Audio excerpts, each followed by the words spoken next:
So it's Monday, November 4th, 2013, and this is a recap from our Gay Men of Wisdom discussion group. Our topic tonight was gay sex as a gift to others.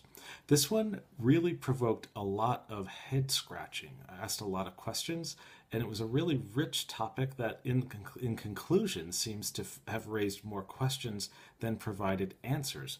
But here's what we covered. So I opened the call asking the men to to share what was the primary message that you got about sex when you were growing up. And we heard a lot of the usual expected suspects, that it's dirty, we don't talk about it, the only purpose is procreation, that it's bad, and gay sex is even worse. All right, that's really bad. In many families, it was looked at clinically, that it was only prescribed and allowed within the context of marriage. The sense that I got from just about every man in the group was that it was an extremely uncomfortable topic. It simply was avoided at all costs. So the next question was, how does the sex that men have with men benefit the world? And so we got some really interesting responses, that there's the non-procreative element of gay male sex, that there's a greater freedom. Sex for pleasure versus sex for procreation has a different energy to it. That it creates positivity that leads to more positiveness in one's life, can create greater tolerance and acceptance of others, that it's all good stuff.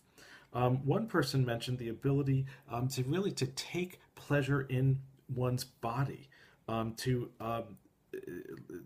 allowing the body to enjoy the experience of sensuality, that there's a freedom, a joy, a way of being alive, enjoying the physical experience of being with another man. There's an energy and a freedom that comes with sex among men.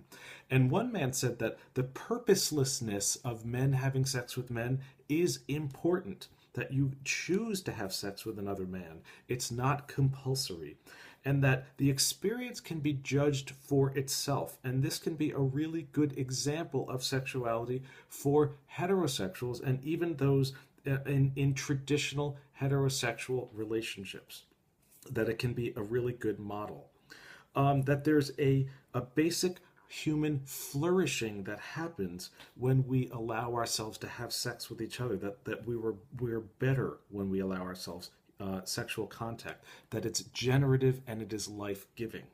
Okay, so there was this cold question, well, if gay men don't procreate, well, what are we doing? And so I asked the question, well, what if we're procreating? What if we are giving birth to other energies? What can our erotic energy birth or accomplish?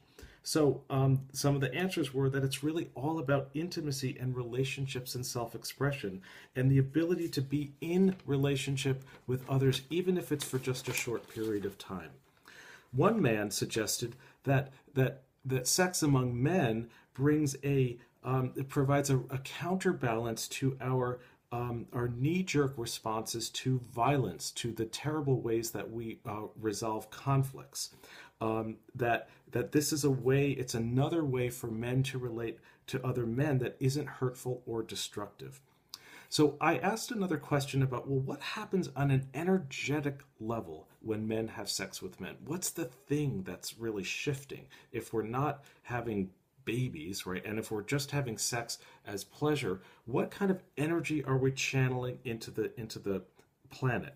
And there was really not many answers to this question, that there's an energetic difference, perhaps, that we don't have the language for. And then someone raises the question, well, what are we called? We use the term gay to define ourselves, and there's an energy and there's a meaning behind the term gay, that there is something there's a reason why we chose this language in the first place.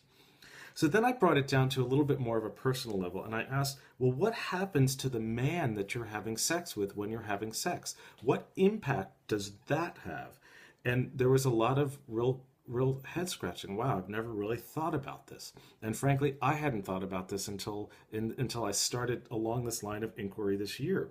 But someone had mentioned, well, there's a connection and a feeling of worth that I have, and an attractiveness and a desirability that I feel, and there must be this man must be having a mirror experience to what's happening within me. So I am allowing him and permitting him to have that experience, the same type of really positive and affirming connection that I am having for myself, the positive experience. And it's really all about connection.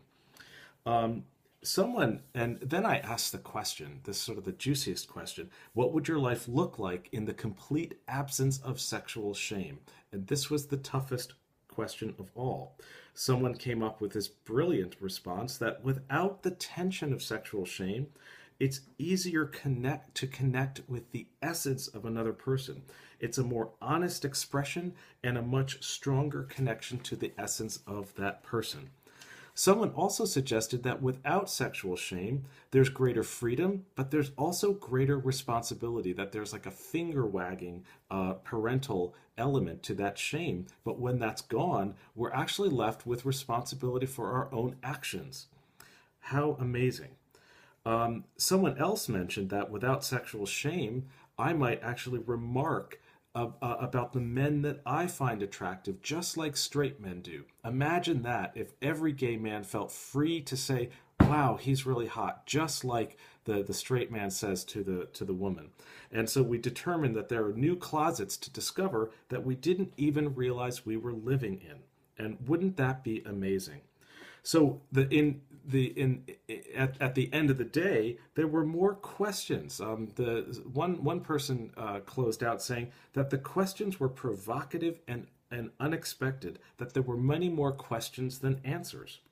And I proposed the question, well, what if having sex had the equivalent charge of drinking a glass of water?